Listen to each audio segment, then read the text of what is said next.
Quero convidá-los a abrir a palavra de Deus, livro de Gênesis, livro dos começos. Primeiro livro de Moisés, chamado de Gênesis.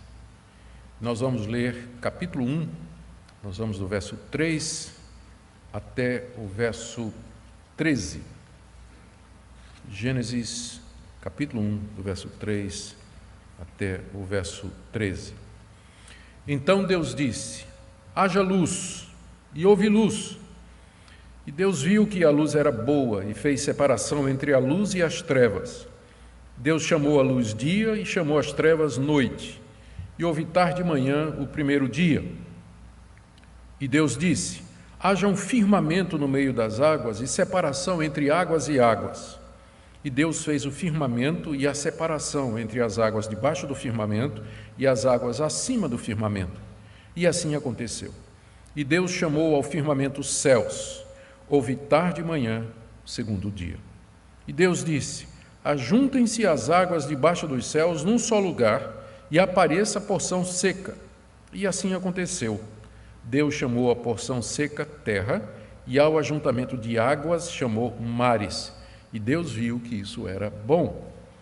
E Deus disse: que a terra produza relva, ervas que deem semente e árvores frutíferas que deem frutos segundo a sua espécie, cuja semente esteja no fruto sobre a terra. E assim aconteceu. E a terra produziu relva, ervas que davam semente segundo a sua espécie, e árvores que davam fruto, cuja semente estava nele, conforme a sua espécie. E Deus viu que isso era bom, e houve tarde e manhã, o terceiro dia. Só até aqui a leitura da palavra de Deus. Vamos orar mais uma vez, pedindo que o nosso Deus nos dê compreensão nesse relato extraordinário dos 3 primeiros dias da criação. Ó Deus, diante agora da Tua palavra, nós pedimos a iluminação do Teu Espírito Santo, para que possamos ver a Tua majestade, o Teu poder, a Tua glória revelada aqui, para que tiremos lições importantes, para que entendamos Tua vontade para conosco. Pedimos, ó Pai, que apliques essa palavra no coração de todos que ouvem essa mensagem, em nome de Jesus. Amém. Amém. Queridos, essa é a nossa segunda mensagem na série que nós nos propusemos a fazer no livro de Gênesis, do capítulo 1 até o capítulo 11, que é a primeira grande parte do livro de Gênesis. Nós vimos na mensagem anterior que Moisés escreveu o livro de Gênesis, juntamente com os demais livros do Pentateuco, durante aqueles 40 anos que passou no deserto juntamente com o povo de Israel, depois de havê-los tirado do Egito. E mais provavelmente às vésperas de entrar na terra prometida.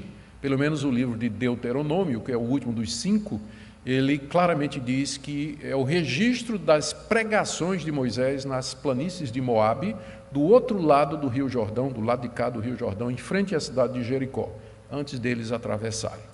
Então, nós entendemos que foi nessa ocasião, pouco antes, que Moisés compôs o que nós conhecemos como o Pentateuco, e é claro, Gênesis é o primeiro dos 5. O alvo de Moisés era reorientar a visão teológica dos israelitas, depois que eles passaram 400 anos no Egito e aprenderam falsas religiões, aprenderam uma visão errada de mundo, conceitos errados sobre a vida, e agora eles estavam prestes a entrar na terra que Deus havia prometido e que estava ocupada por 7 nações, os cananeus, que eram nações pagãs, que tinham também falsos deuses e também ideias erradas a respeito do mundo, da origem do mundo e de todas as coisas. Então era preciso que houvesse esse realinhamento dos filhos de Israel para o verdadeiro Deus, a verdadeira visão de mundo. E o alvo de Moisés, portanto, nesses 5 livros, particularmente no livro de Gênesis, é primeiro mostrar a superioridade do Deus de Israel aos deuses do Egito e aos deuses dos cananeus que estavam diante deles.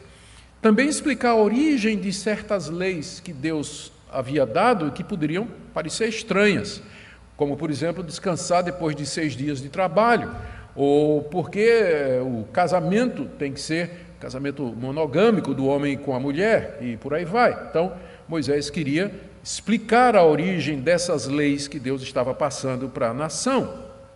também precisava dar uma base teológica e moral para a conquista da terra. Os israelitas iam entrar numa terra que já estava ocupada, e eles iam derrotar aquelas nações, arrancá-los de lá e tomar posse daquela terra. Com que direito? O livro de Gênesis nos diz o direito que Deus deu, porque Deus é o Criador de tudo, portanto Ele dá a terra a quem Ele quer, e Ele deu a terra aos descendentes de Abraão. Esse é o ponto da criação, é um dos pontos que precisa ficar claros para a nação de Israel, quando eles estão às vésperas de cruzar o rio e entrar na terra prometida. Também era preciso explicar a origem da aliança de Deus com Israel. Por que Israel? Por que não com o Egito? Por que não com a Mesopotâmia? Por que não com outras nações tão conhecidas e poderosas daquela época, como a Síria, por exemplo? Por que exatamente Israel? Isso é o que Moisés trata no livro de Gênesis. Ele mostra a origem de todas estas coisas e a base de todas estas coisas. Nos 2 versos iniciais que nós vimos no domingo anterior, Moisés descreve a criação do mundo pela palavra de Deus e nos revela alguma coisa sobre Deus e sobre o mundo que nós mencionamos. Ou seja, que o Deus de Israel, ele está acima da sua criação, que ele sempre existiu, ele não é criado, ele é eterno, que ele é um ser pessoal, ele tem um propósito, que ele é todo-poderoso, decreta tudo somente pela sua palavra, que ele é eterno, autoexistente, ele não depende de nada para existir, que o mundo foi criado por ele, do nada, somente por sua palavra, e que ele começou criando a matéria bruta, que veio numa mistura de terra e de água, onde havia trevas, mas que ele já se preparava para organizar. O Espírito de Deus pairava sobre aquela massa, sem forma e vazia. E agora, o que vem na sequência, no texto que nós lemos, é o relato que Moisés faz de como em 6 dias Deus formatou aquela massa, a tornou habitável e preencheu com vida, inclusive com a vida humana. Essa é a sequência do que nós vamos ver. Antes de entrar no texto, deixe fazer algumas observações preliminares. Existem muitas questões sobre os dias da criação que não podem ter resposta decisiva do texto, por mais que nós quiséssemos, como, por exemplo, a idade da terra, ou se são dias de 24 horas ou não. Nós vamos encontrar teólogos comprometidos com todas as opções de interpretação que nós encontramos aqui, gente boa, mas que divergem sobre algumas questões que não consideram essencial para o relato de Gênesis. Pessoalmente, eu creio que o que nós temos aqui são dias de trabalho humano, dias de 24 horas. Muito embora eu reconheça que existem dificuldades com essa interpretação, mas se nós vamos tomar o texto no seu próprio valor, ele se apresenta como história e ele quer ser entendido de maneira simples e direta, como eu vou falar aqui. A minha abordagem aos dias da criação, ela decorre de alguns pressupostos meus, que eu queria deixar claro aqui. Primeiro, eu creio que Gênesis foi escrito por Moisés para ser lido como história, não como mito, não como lenda, não como uma fábula, não como uma parábola, não como uma analogia, não como uma ilustração. Moisés está escrevendo prosa mesmo, está relatando fatos. Esse é o gênero literário do relato dos dias da criação. E isso em contraste absurdo aos outros relatos de criação que já havia naquela época ou até antes, onde seres monstruosos saem do caos da água e lutam entre si, surgem os deuses e aí eles procuram dominar o mundo. Havia já vários relatos da criação que tinham origem nesses povos pagãos, que certamente Moisés conhecia. Lembra que Moisés ele foi educado no Egito.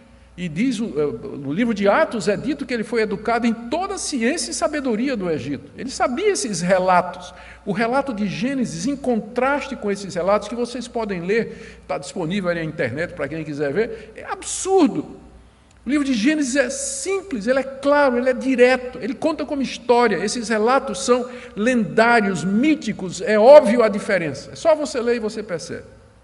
Então, a minha abordagem é que o que nós estamos lendo aqui é história, é algo que aconteceu como está sendo dito. Segundo, Moisés escreveu da perspectiva do observador. Ele não se propõe, nem podia, dar uma explicação científica de como essas coisas aconteceram.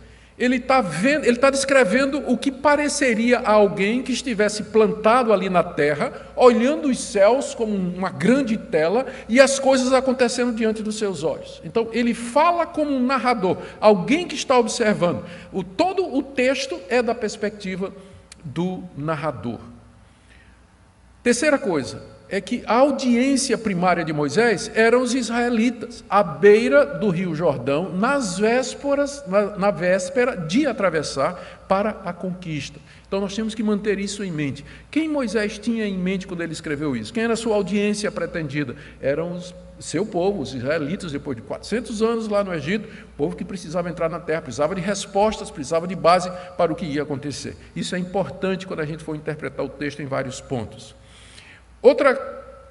Outro pressuposto que a gente tem que ter quando vai ler é que Moisés queria ser entendido. Moisés queria ser entendido. Ou seja, o texto quer dizer aquilo que Moisés está dizendo. Nós não vamos procurar aqui chifre em cabeça de cavalo, procurar um significado oculto por detrás das letras ou das palavras de Moisés, porque qual era o interesse de Moisés em fazer um relato velado, dizendo coisas que na verdade não significavam o que elas são, mas apontando para outras realidades? Ele queria ser entendido. Então isso significa que a nossa interpretação ela vai sempre optar pela leitura mais simples. O que é que o texto está dizendo? Qual é a leitura natural do texto? Então é assim que ele deve ser lido. Agora, é evidente que Moisés fez um relato muito bem elaborado. Eu vou citar apenas 2 pontos para vocês perceberem como esse relato é bem elaborado. O primeiro é que existe um paralelo nos dias da criação. Nos dias, como se fossem 2 colunas, cada coluna tendo 6 dias. Na primeira coluna, vocês têm os dias 1, 2 e 3, onde Moisés relata como Deus preparou o ambiente, ele faz separações, ele cria o que é básico. E aí, na segunda coluna, você tem os dias 4, 5 e 6, onde Deus enche a terra, que ele formatou nos 3 primeiros dias, com vida análoga. Então, por exemplo, no dia 1, ele vai criar a luz e vai separar das trevas, e no dia 4, que é o correspondente na outra coluna, ele vai criar o sol, a lua e as estrelas. E assim sucessivamente. Então, existe um paralelismo óbvio no relato. Mostra, então, que Moisés ele está fazendo um relato cuidadoso, elaborado. Ele não está só dizendo as coisas da sua cabeça. Outra coisa que a gente percebe, que aqui é um relato muito bem pensado, é que os 6 dias da criação, eles seguem o mesmo padrão. Deus comanda alguma coisa, aquela coisa acontece, Deus dá nome àquela coisa, em seguida declara que o que foi feito é muito bom e termina dizendo que houve o fim daquele dia, tarde, manhã, dia tal. São 5 coisas. É o mesmo padrão em todos os 6 dias. Então, embora Moisés esteja narrando de maneira simples, como observador, ele faz isso de maneira cuidadosa. Então, isso tudo a gente vai levar em consideração à medida que a gente faz a leitura e interpretação dessa passagem. Vejamos então o primeiro dia. Nós vamos ficar só nos 3 primeiros dias, porque nós vamos saboreando devagar, né? São só 11 capítulos, né? Então a gente vai devagar aqui para render.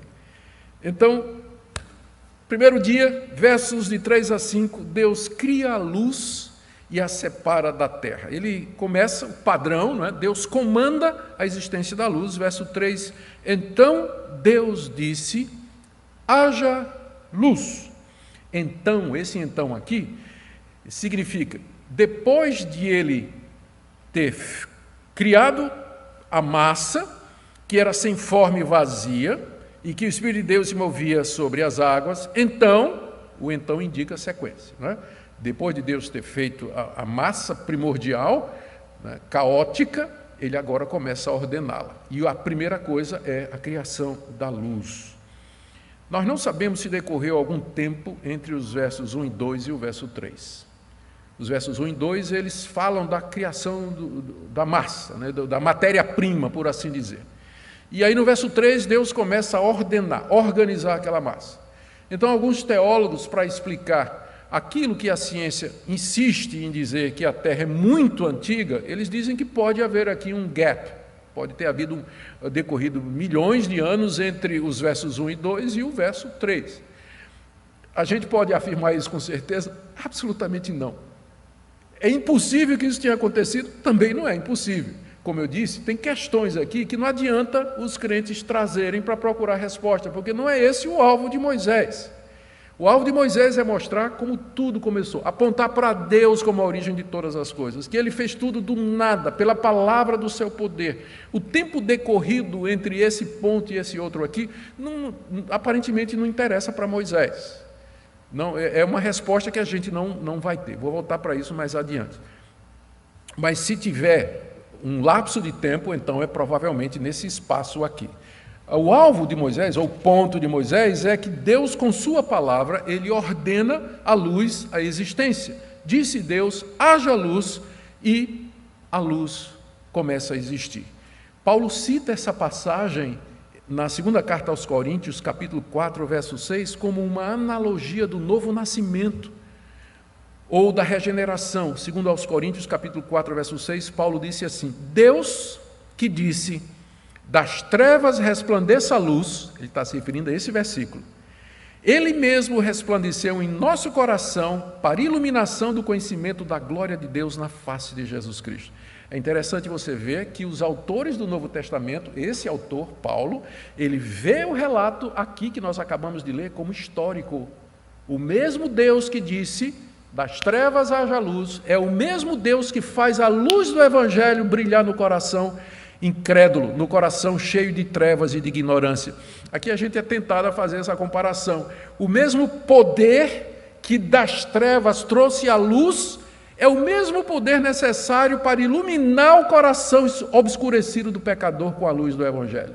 Ou seja, é um milagre tão grande quanto o Fiat Lux, faça-se luz, tão grande. E a gente aqui fica impressionado com outros milagres, né? A gente quer ficar impressionada com outros milagres, mas a conversão de um pecador, a iluminação do coração em trevas de um pecador é paralelo ou equivalente ao primeiro grande ato criador de Deus, já no tempo, que seria a feitura da luz, apenas pela sua palavra.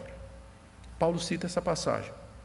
A luz, então, diz aí o verso 3, ela começa a existir. Disse Deus, haja luz, e houve luz, porque a palavra de Deus é irresistível. Ele comanda e as coisas acontecem. Nada pode resistir. Haja luz, houve luz. Simples, né? Como Moisés está contando. Nada pode resistir à sua vontade. E a origem dessa luz é o próprio Deus. É o próprio Deus, porque o sol, a lua e as estrelas só vão aparecer no dia 4. Deus é a origem primeira de todas as coisas. É dele que procedem todas as coisas. A luz vem dele, emana dele, surge do nada pelo poder da sua palavra. E Deus então declara no verso seguinte que a luz é boa. Viu Deus que a luz era boa. É claro, isso é uma maneira de falar de Moisés, não é? Ele está descrevendo e está, como eu disse, usando uma linguagem que seja adaptada à situação humana. Deus não tem olhos, né? Deus viu. Então, é uma maneira de falar que se refere a Deus como se ele fosse como nós, para que nós possamos entender o que aconteceu. Deus viu a luz e Deus disse, é muito boa, é boa a luz. Boa porque foi ele que fez, tudo que Deus faz é bom. É boa porque reflete a natureza de Deus, você já vê que o Criador, ele é bom. Por quê? Porque o que ele faz é bom. Se fosse um demiurgo, um Deus mau, um Deus perverso, ele não faria coisas boas. Mas o fato de que Deus, depois de fazer, de começar a criação, ele dizer que o que ele faz é bom, já mostra a natureza dele. Ele é um Deus bom. Tudo que ele faz é bom. É bom. E nós podemos nos regozijar nisso. Aquilo que era sem forma, aquilo que estava vazio, aquilo que estava coberto em escuridão, agora é iluminado pelo poder da palavra de Deus que traz a luz à existência. E em seguida, esse é um ponto muito importante, Deus separa a luz das trevas, está no final do verso 4. Ele faz separação entre a luz e as trevas. Trevas na Bíblia, na literatura do Antigo Testamento e do Novo, geralmente representa terror, a dor, a morte, o mal. Deus então separa aquela luz que Ele criou, que era muito boa, do mal. Ele faz aquela separação. E Deus nomeia. Isso aqui vai ser importante, e eu vou dizer daqui a pouco por quê. E Deus dá nome. Ele chama, diz aqui no final do verso 5, Deus chamou a luz dia. Como Criador, Ele tem o direito de nomear. Ele nomeia. Isso aqui é dia. E as trevas Ele chama de noite. Ele, porque é o Criador, porque é o Senhor de tudo, Ele tem autoridade para nomear, ou seja, dar sentido. Dar sentido. É isso que você é. É isso que você é. Manhã e noite. E assim termina o primeiro dia. Como ele diz aqui no final do verso 5, houve tarde e manhã o primeiro dia. E é claro que esse primeiro dia ele é marcado não pelo sol, pela lua e pelas estrelas, que só aparece no dia 4, mas pela alternância entre a luz que emana de Deus e as trevas. Isso vai acontecer durante os 3 primeiros dias. A noite se passa, nasce o dia. Isso, inclusive, é a base da forma hebraica de ver o dia. Os hebreus, eles marcavam o dia diferente de nós. A gente geralmente considera o começo do dia quando o sol nasce, não é? Mas para os hebreus, o dia começa quando o sol declina, 6 da tarde. É o começo de um novo dia. Começa com as trevas e depois é que vem a luz, seguindo exatamente o padrão da criação. Primeiro tinha trevas e depois Deus criou a luz. Por isso que ele fala aqui, houve tarde e manhã o primeiro dia. O segundo dia, está no verso 6 a 8, Deus cria o que é chamado aqui de firmamento e formata as águas, faz uma separação entre as águas. Deus então cria o firmamento, verso 6. E Deus disse, haja um firmamento no meio das águas e separação entre águas e águas. Então nós já vimos que as águas, juntamente com a matéria, trevas, estava tudo misturado nos versos 1 e 2. Deus agora começa a organizar. Primeiro ele separa luz e trevas, cria luz e separa das trevas. Agora ele faz separação entre as águas, criando o que é chamado aqui de um firmamento. Ele comanda que as águas, que apareça isso que é chamado de firmamento, pela sua palavra. A palavra firmamento, ou o conceito de firmamento aqui, é alguma coisa dura, extensa, como se fosse uma abóboda, né? Uma cúpula. E é o que pareceria a Moisés, se Moisés estivesse ali em pé, vendo as coisas acontecer. De repente, né, aquela confusão de águas, e Deus faz surgir uma coisa que separa as águas de cima das águas de baixo, como se fosse uma placa, alguma coisa dura, sólida. Deus ordenou, e assim aconteceu, como diz o verso 6, e assim se fez. No verso 7, nós lemos que Deus, então, separa as águas com esse firmamento. Ou seja, isso que Deus cria, que é chamado de firmamento, é uma divisão entre as águas para separar as águas em 2 partes. As águas de cima, que a gente sabe significa as nuvens são carregadas de águas, e as águas de baixo, que são as fontes subterrâneas. Trata-se então, esse firmamento, da nossa atmosfera. Era isso que Moisés estava vendo, é a criação da atmosfera, onde ficaria acima as nuvens e embaixo da própria terra os mares, os rios e as correntes subterrâneas. E Deus então nomeia essa divisão, diz aí o verso 8, Deus chamou a isso de firmamento, de céu. Está aí no verso 8, Deus chamou ao firmamento céus, e houve tarde e manhã do segundo dia, exatamente como aconteceu no primeiro. O segundo dia termina com tarde e manhã. Então, nesse segundo dia, Deus faz essa separação das águas, a criação do firmamento, da nossa atmosfera, com as nuvens por cima e as outras águas por debaixo. E agora vem o terceiro dia. No terceiro dia, Deus faz a terra seca aparecer e a enche de vegetação, do verso 9 até o verso 13. No verso 9, Deus dá o comando. Lembra do padrão? O padrão é esse. Deus começa comandando. O comando é: ajuntem-se as águas debaixo dos céus num só lugar e apareça a porção seca. Antes ele tinha, as águas estavam tudo misturado. Ele separa as águas, água de cima e água de baixo. E agora ele fala para as águas de baixo: vocês se juntem num lugar só e apareça a porção seca. E acontece exatamente como Deus comanda. As águas, então, elas se juntam. Imaginando Moisés vendo isso ali acontecendo. Está descrevendo o que ele está vendo. As águas se ajuntando num só lugar, e quando elas fazem isso, aparece a porção seca. Elas se ajuntam num só lugar e aparece a porção seca. Tudo acontece como ele determinou. O refrão é repetido aqui: e assim foi. Interessante que o apóstolo Pedro se refere a essa passagem. Se você abrir seu Novo Testamento, lá na 2 de Pedro, capítulo 3, verso 5, o apóstolo Pedro, ele diz assim: os céus existem desde muito tempo, e a terra surgiu da água, e através da água pela palavra de Deus. Mais uma vez, um outro escritor do Novo Testamento se referindo a esse relato como histórico.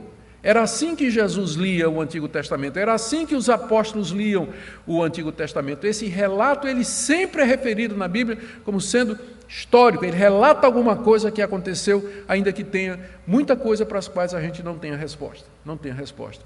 Pedro se refere a esse fato de que Deus, pela sua palavra, fez a terra seca aparecer da água, pela palavra do seu poder. Em seguida, Deus nomeia as duas partes que ele havia separado. Está aí no verso 10. Ele diz: Deus chamou a porção seca de terra, e ao ajuntamento de águas Deus chamou mares. Mais uma vez, Deus dando nome, Deus identificando, Deus dando propósito e Deus dando significado. Isso significa nomear. Quem tem poder e autoridade, nomeia. E diz: você é isso, seu propósito é esse. E isso vai ser um ponto muito importante que nós vamos ver em seguida. Deus nomeando toda a sua criação. E mais uma vez, Deus viu o que tinha feito, diz aí o verso 10, e que era muito bom, ou pode ser traduzido, que tinha ficado muito bom como ele tinha feito, né? Deus feliz com a sua obra. Ele fez a obra, ele olha e diz: isso está muito bom. Deus satisfeito com a obra das suas mãos. Então, Deus é um Deus feliz com sua criação. É um Deus que está alegre com a obra das suas mãos. No início, era assim que era. Tudo debaixo do seu controle, do seu domínio. E Deus se regozijando na obra das suas mãos. Tudo aquilo que Ele criou pela sua palavra. Boa porque isso haveria de atender ao propósito, que era preparar a casa do homem. Tudo está levando para o dia 6. Deus está montando a casa onde vai morar aquele que é a sua imagem e semelhança. Então, tudo era muito bom, estava tudo caminhando. Ele está lançando os fundamentos aqui. E tudo está indo de acordo com o seu propósito. E, em seguida, Deus cobre essa terra com vegetação. Versos 11 e 12. E Deus disse que a terra produza relva, ervas com sementes, árvores frutíferas com frutos segundo a sua espécie, e o verso 12, final do verso, e assim aconteceu, o verso 12, e a terra produziu exatamente como Deus tinha dito. Relva, ervas e frutos, cuja semente estava nele, conforme a sua espécie. Deixe-me fazer algumas observações sobre a criação do reino vegetal aqui. O surgimento da vida pela primeira vez, porque até então não tinha, não é? Até então a casa estava sendo formada, não tinha vida ainda. Então Deus agora começa a criar a vida pela palavra do seu poder. É a primeira vez aqui que Deus usa meios para criar o que deseja. Até agora ele falou, e aquela coisa que ele falou aconteceu. Mas agora o relato da criação, ele vai um ponto mais além, porque Deus cria através do que já tinha criado antes. Produza a terra, que foi criada pela palavra dele, vegetação.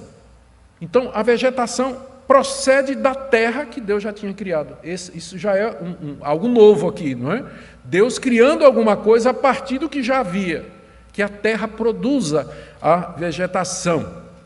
Obviamente é o poder de Deus que realiza tudo isso, mas o alvo de Deus era estabelecer uma relação inseparável entre a erva, a vegetação, os frutos que vão servir de alimento e a terra. E é dessa terra que o homem vai ser tirado mais adiante. Está tudo ligado. Tu és pó e ao pó voltarás. Está tudo ligado, até no relato da queda.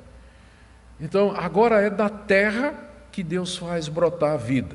E é da terra que Ele vai tirar o homem mais adiante também. Então, essa é a primeira observação.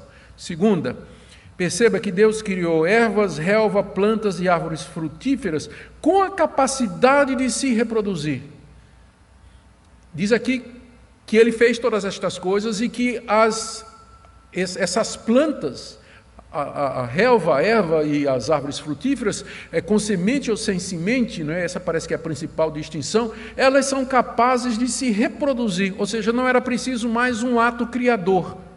Ele fez um único ato criador. E a partir dali, a criação se reproduz, ela se sustenta através... É claro que na sua providência Deus está por trás de tudo. Ele criou tudo de acordo com leis, e que inclusive é um objeto de pesquisa da ciência, não é? Como é que isso funciona? Esse é o alvo da ciência. Descobrir como funciona a natureza, a criação, o cosmos. Não mais do que isso. Ciência não pode virar epistemologia, ou entrar em metafísica, tentar explicar coisas que fogem do alcance dela. Deus criou as plantas, as árvores com capacidade de reprodução, ou seja, Ele não está criando mais. Ele fez isso há não sei quantos mil anos ou milhões de anos atrás pela primeira vez. E criou um mundo que é capaz de viver por si. Não é que ele é autônomo, o mundo nunca foi nem será autônomo. Ele depende do poder de Deus para funcionar. Mas ele segue regras e princípios que são inclusive a base da pesquisa científica. A gente só pode fazer ciência porque o mundo funciona de acordo com certas regras, com normas que são oriundas de um Criador inteligente, sábio e que tinha um propósito, que tinha um plano. Terceira observação aqui sobre a criação da vegetação é que Deus criou as plantas com capacidade de se reproduzirem segundo a sua espécie. Isso é dito 3 vezes nesses 2 versículos, nos versículos 11 e 2. Isso é, na criação, Deus estabeleceu a capacidade de reprodução, e essa reprodução seria segundo a mesma espécie, tipo uva vai produzir uva, tomate vai produzir tomate, coco vai produzir coco, se reproduz, mas segundo a sua própria espécie. Obviamente, não é preciso, nós não precisamos entrar aqui em confronto com evolução, se entendida como mudanças e adaptações daquilo que existe, uma vez que seja preservado da mesma espécie.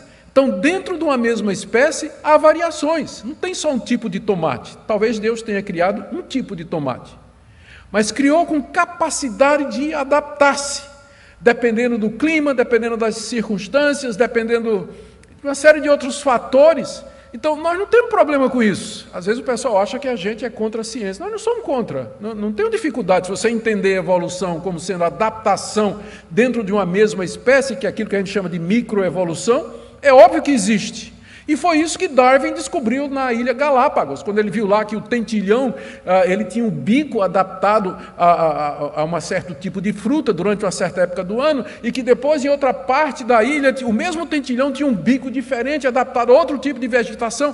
Então, ele concluiu que isso tudo era o resultado de um longo processo evolutivo, e a gente vai entrar nisso daqui a pouco. Quando chegar na criação do homem, a gente vai falar sobre isso. Mas já adiantando, não é? Não, o que Darwin observou foi simplesmente adaptações dentro da mesma espécie. Tentilhões são aves e sempre foram aves.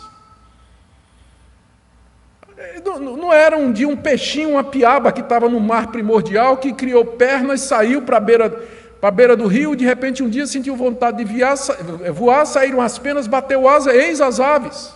Não. Aves sempre foram. Agora, dentro delas existe uma enorme variedade que é decorrente de mudanças através do tempo, de adaptação e assim por diante. Nós não temos problema com isso. Tudo isso está aqui. Deus criou com essa capacidade de reprodução, de adaptação, essa variedade extraordinária que a gente percebe hoje no reino animal, vegetal. E Deus, então, Ele pronuncia, mais uma vez, que era tudo muito bom. Final do verso 12. E Deus viu que isso era muito bom. Era muito bom porque as ervas e as frutas serviriam para o sustento dos animais e do homem. Tudo está muito bem planejado aqui.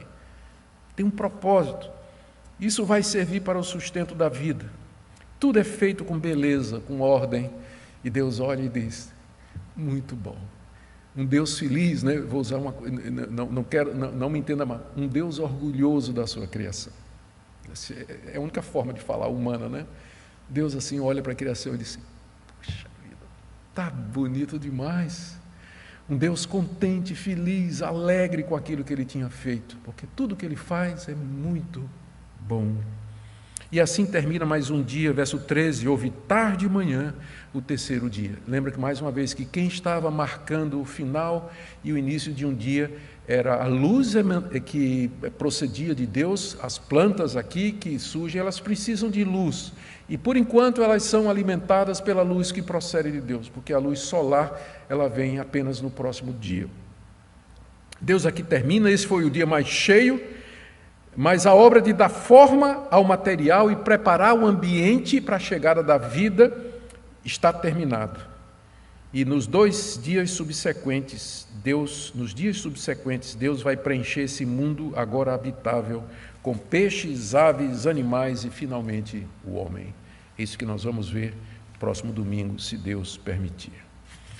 Vamos terminar, vamos já para a nossa conclusão. O que Moisés pretendeu passar para os israelitas? Lembra, ele está dizendo isso aqui pensando nos israelitas, que estavam prestes a entrar na terra prometida. O que Moisés pretendia passar com esse relato e o que é que então essa passagem nos ensina hoje? Primeiro, só existe um Deus, que é o Deus de Israel, que tudo criou, a natureza, o cosmos, os seres vivos, tudo reflete a sua glória, os atributos desse Deus, as qualidades desse Deus, quem esse Deus é, se percebe claramente desde o princípio do mundo pelas coisas que foram criadas. Deus deixou a sua marca na criação. Tudo que Ele fez era muito bom porque Ele é bom. Tudo que Ele fez era muito bonito porque Ele é bonito. Tudo que Ele fez é muito profundo e misterioso, como até hoje a gente não consegue explicar, porque Deus é profundo e misterioso. Tudo que Ele criou tinha ordem, sequência e propósito, porque Ele é um ser pessoal. A criação reflete quem é Deus, a glória de Deus. É isso que Moisés está dizendo aqui. O Deus de vocês, o Deus que tirou vocês lá do Egito, o Deus que vai dar essa terra a vocês, Ele não é igual aos deuses desses povos. Mas Ele é o único Deus verdadeiro, Criador de tudo e de todos. Tudo que há foi criado por Ele de maneira sábia, muito boa, ou seja, existe uma ordem, existe um propósito, existe um sentido, existe um design no mundo. Mesmo os ateus materialistas, eles admitem que existe design, embora eles vão dizer que é apenas aparência de design. Eles vão negar. Para eles, tudo é resultado do caos, do acaso, de mudanças aleatórias que são escolhidas pela seleção natural para a sobrevivência da espécie mais apta e por aí vai. Mas eles mesmos admitem que, olhando assim, parece que existe propósito no mundo. É claro que parece, é porque existe mesmo. Há um design, há um objetivo em tudo isso. As relvas, as ervas, as plantas e as árvores foram feitas para alimento e sustento da vida. Tudo foi feito por Deus como local da habitação do homem nos 3 primeiros dias. Então há um design, há um propósito inteligente em tudo isso. Terceira coisa que, isso aqui é claro, Moisés está contrapondo a ideia do caos, da sorte, do azar, do acaso, que era o que caracterizava aquela visão de mundo daqueles povos, tanto dos egípcios como dos cananeus, dos sumérios, dos assírios, babilônicos. Terceiro, Deus é separado da sua criação. Isso está muito claro, porque ele fala e as coisas acontecem. O mundo não é uma emanação de Deus. Nos relatos dos mitos da criação, você vai encontrar, pelo menos em 2 deles, que o mundo foi criado da seguinte maneira: pegaram o sangue de um Deus, misturaram com a terra, e aí dessa mistura do sangue do Deus morto com a terra surge toda a realidade. Ou seja, os antigos pagãos, e também os pagãos modernos, eles misturam a realidade com o divino. O mundo seria uma emanação de Deus. Uma versão popular disso é muito bem percebida na voz daquele filósofo extremamente influente no mundo todo, Obi-Wan Kenobi, quando ele diz que a força, né, mantém a galáxia unida, ela nos penetra, ela está presente em todas as coisas. E essa é a filosofia dos sumérios, dos egípcios, dos babilônicos, dos cananeus, que os deuses faziam parte da realidade, que a realidade era Deus e deuses eram a realidade, que a gente chama de panteísmo. Mas o que Moisés está descrevendo aqui exclui qualquer forma de panteísmo. O mundo foi criado por Deus, não é uma emanação dele. Deus não é a alma do mundo, embora ele esteja presente na sua criação. Quarto, Deus tem poder sobre toda a criação, desde planta até os homens, porque ele não somente criou tudo pela sua palavra, mas ele deu nome à sua criação. E no Antigo Oriente, nomear alguma coisa ou alguém denotava domínio sobre essa coisa ou sobre esse alguém. Na mitologia pagã, as águas eram símbolo de rebelião e de revolta. Vários relatos falam dos deuses surgindo da água revolta. Mas o Deus de Israel cria as águas, ele domina as águas, separa as águas, põe limites, águas em cima, águas embaixo, no meio o firmamento, vocês se ajuntam aqui, separa da terra. É completamente diferente dos mitos da criação daquela época. Deus comanda, ele é senhor da sua criação. Quinto, o resultado: os deuses egípcios, babilônicos e cananeus, ouve, ó Israel. Parece que eu estou vendo Moisés dizer: os deuses que vocês aprenderam a venerar lá no Egito, que vocês vão encontrar na terra onde vocês vão entrar, eles não são deuses. Isso que esses povos adoram como se fossem divino e reverenciam como se fosse sagrado, são meras criaturas. Adorava-se o rio Nilo, adorava-se o boi Apis, adorava-se o pássaro preto Ibis, adorava-se o sol Ra, na mitologia egípcia, adorava-se o faraó, como se fosse filho dos deuses. Moisés está dizendo: eles não são deuses, eles foram criados pelo único Deus que existe. Portanto, não se curve a esses deuses, não faça imagens de Deus, rejeite toda a idolatria. Essa é a base para todas aquelas advertências que Moisés vai fazer no livro de Êxodo até Deuteronômio, em seguida, contra a idolatria. Porque é uma representação falsa de Deus. Tira a glória de Deus e transfere para do Criador para a criatura. E em sexto lugar, Deus é o autor da vida, é Ele quem nos sustenta e alimenta, ao contrário dos deuses do Egito e dos deuses de Canaã. Por quê? Porque esses deuses, eles eram alimentados pelos seus seguidores. Aquelas oferendas e sacrifícios trazidos pelos adoradores lá no Egito e entre os cananeus, era para alimentar os deuses, era oferta, era comida para os deuses. Mas o Deus de Israel, ele nos alimenta, ele criou a terra e da terra ele tira o sustento para a vida. Ele não carece de alimento, ao contrário, é ele quem nos dá a vida através daquilo que ele criou. Esse é o nosso Deus. E por último, embora esse Deus pudesse ter criado tudo de uma vez só, ele podia ter feito tudo de uma vez só, ele escolheu fazer em 6 dias de trabalho humano de 24 horas, para nos ensinar alguma coisa, para nos ensinar a descansar, para ensinar que as coisas não acontecem de uma vez, para ensinar que nós precisamos de tempo para realizar com sabedoria e paciência a obra de Deus, para nos dar exemplo de como tudo deve ser feito, de como a nossa vida deve se conduzir. Deus podia ter feito tudo isso, como Agostinho chegou a pensar. Agostinho pensou que Deus, ele acreditava que Deus tinha feito tudo isso de uma vez só que Moisés relatou de maneira alegórica, né? Claro que nós não concordamos com Agostinho. O texto não pede para ser lido como alegoria, ele pede para ser lido como história, exatamente como Moisés escreveu. Algumas aplicações práticas para terminar.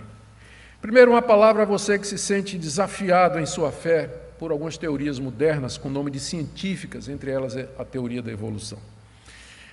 Nós precisamos definir bem os termos, porque a palavra evolução significa coisas diferentes para pessoas diferentes. Se evolução significa que houve mudança, adaptação com o correr do tempo, nós não temos dificuldade nenhuma com isso. Já falei a respeito disso aqui. Nós não temos problema. É óbvio que dentro da mesma espécie existem adaptações, variações e assim por diante. Então, se evolução significa isso, não tem problema com isso. Se evolução significa que toda forma viva veio de um descendente comum, aí já é mais complicado porque elimina o que Deus disse aqui, segundo a sua espécie. Aí já nós vamos ter um problema, vamos tratar disso mais adiante também. Também nós não temos problema em aceitar a teoria de que a Terra é muito antiga, milhões de anos. Nós vemos que o relato ele não depende exatamente disso, porque pode haver a possibilidade de um gap entre os versos 1 e 2 para o terceiro, ou mesmo entre o verso 1 e o verso 2. Então, não em nada afeta, uma vez que Deus continua sendo o Criador de tudo, e todos esses princípios que eu coloquei aqui, essas conclusões, elas permanecem, independentemente se houve ou não. Então, você vai encontrar bons estudiosos, cientistas, teólogos, que a gente chama de terra jovem, diz que, na verdade, a Terra, então, ela é bem recente, e outros que são mais da Terra antiga, que dizem que não dá para ver, pelas evidências científicas, que a Terra tem uma idade muito maior do que 10 mil anos, por exemplo, né? Ela pode ter aí milhões de anos. Para nós não vai ser uma dificuldade isso, desde que os pontos aqui que eu destaquei, que são as conclusões do relato, eles não sejam feridos ou afetados. Então, para você, eu queria que você prestasse atenção nessa aplicação. Para você que na universidade ou no ambiente que você está é confrontado com teorias de gênero que procura apagar as distinções biológicas e as distinções morais. Eu vou dizer a vocês o que é que está em jogo hoje em dia. O que está em jogo é a mesma coisa que estava em jogo às margens do Rio Jordão, nas campinas do Moabe, quando Moisés pronunciou isso aqui. É uma guerra de cosmovisões. É a visão do único Deus, Criador de todas as coisas, versus a visão pagã de mundo, da origem e da identificação de todas as coisas. É a mesma luta hoje. O que nós estamos enfrentando é o mesmo sistema, só que mais sofisticado. Hoje em dia, a visão pagã de mundo é de que o mundo é um todo unificado. Não há distinções, não tem diferença entre homens e animais. Não é isso que é ensinado? Não tem diferença entre homens e animais. Tanto é que em alguns lugares os animais são até mais valorizados. Vai matar um arara, em compensação, aborto, normal, né? Mas mate um elefante, ou um mico, leão dourado, e você vai ver como, para as pessoas, o homem nada mais é do que mais um animal. É outro animal. Essa distinção que Deus fez entre o homem e os demais, e os animais que a gente vai ver no sexto dia, na mentalidade pagã não existe, é tudo igual, a vida é igual. A vida é igual. Por exemplo, não tem também distinção entre o mundo e Deus. Deus é o mundo e o mundo é Deus, é tudo igual. Também não tem distinção entre o bem e o mal. Vocês sabem qual é o símbolo da nova era ou da nova espiritualidade? É o yin e o yang, né? Lembra aquele círculo que tem um peixinho preto e um peixinho branco juntos ali. Tudo está contido no círculo, a realidade está contida no círculo. E o bem e o mal são apenas dois lados da mesma coisa. Homem e mulher é a mesma coisa, não tem distinção. Então é isso que domina a nossa cultura hoje. É essa visão de mundo em que não há distinções. Diferente do cristianismo, porque o Deus do cristianismo é um Deus que faz distinções. Deus criou a luz e disse, seja separado das trevas. Deus criou as águas e disse: separa para que aconteça a terra. Deus criou a vida e disse: segundo as espécies distintas. Essa é a grande diferença entre a visão pagã de mundo e a visão cristã. Chama-se distinção. Nós insistimos nas distinções. Existem distinções. O bem não é o mal, o homem não é mulher, o homem não é um animal como qualquer outro, e Deus não é o mundo e nem o mundo é Deus. E outras distinções. É isso que caracteriza a visão cristã de mundo, não é? Pode ser chocante para você, mas medite nisso. Não é curioso que Deus faz e Ele separa, faz e distingue, faz e nomeia. A última coisa que eu queria dizer, talvez para você que está lutando para entender a soberania de Deus. Sempre encontro gente que tem dificuldade para entender a soberania de Deus, especialmente na questão da salvação. Agora eu lhe pergunto, é concebível pensar que esse Deus aqui, Ele é incapaz de realizar tudo o que Ele quer? Esse Deus aqui, você acha que Ele vai ceder os caprichos da sua criatura? Você acha que Ele tem algum plano, algum propósito, algum projeto que vai ser obstaculizado, impedido pelo arbítrio, pelo querer da sua criatura? Você acha que esse Deus não é poderoso para fazer tudo o que Ele quer fazer e que Ele determinou que Ele vai fazer? Esse Deus não se curva às nossas escolhas. Ele não se humilha diante da negação do homem. Ele, no fim, terá o que Ele quer. Ele fará toda a sua vontade. Isso é muito claro do relato da criação. Esse é o nosso Deus. E aqui você tem uma razão pela qual Deus criou todas as coisas. Ele criou o mundo para nele o homem habitar, criou o homem para a sua glória, e séculos depois, e eu termino com isso, séculos depois disso aqui, o próprio Deus pisou na terra que Ele criou. Respirou o ar que Ele tinha criado, comeu do fruto da terra que Ele tinha feito, na pessoa de Jesus Cristo. Aqui é a preparação do ambiente para que mais tarde o próprio Deus venha ao encontro da sua criação, na pessoa de Jesus Cristo. Tudo aponta para Cristo no final. Tudo isso aqui. Nós vamos tomar agora o cálice e vamos comer o pão, que são fruto da vegetação, o trigo e a uva que Deus fez. Ele nos alimenta e nos alimenta espiritualmente. Que Deus abençoe a vida de vocês, que essa visão da criação faça você ver a grandeza de Deus, que você se humilhe, se maravilhe diante da grandeza do nosso Deus e se submeta a Ele humildemente e sem condições. Oremos.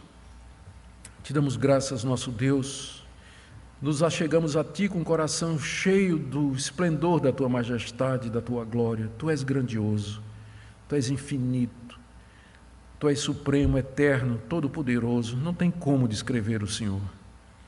E te damos graças porque tivestes compaixão de nós, fizeste tudo tão bem, um plano tão maravilhoso. E agora, quando vamos comer do fruto da terra, do fruto da vide, e nós vamos celebrar a morte e a presença do Teu Filho aqui nesse mundo, nós pedimos que o Senhor nos alimente dele, que o Senhor nos encha de alegria e de regozijo. É o que pedimos em nome de Jesus. Amém.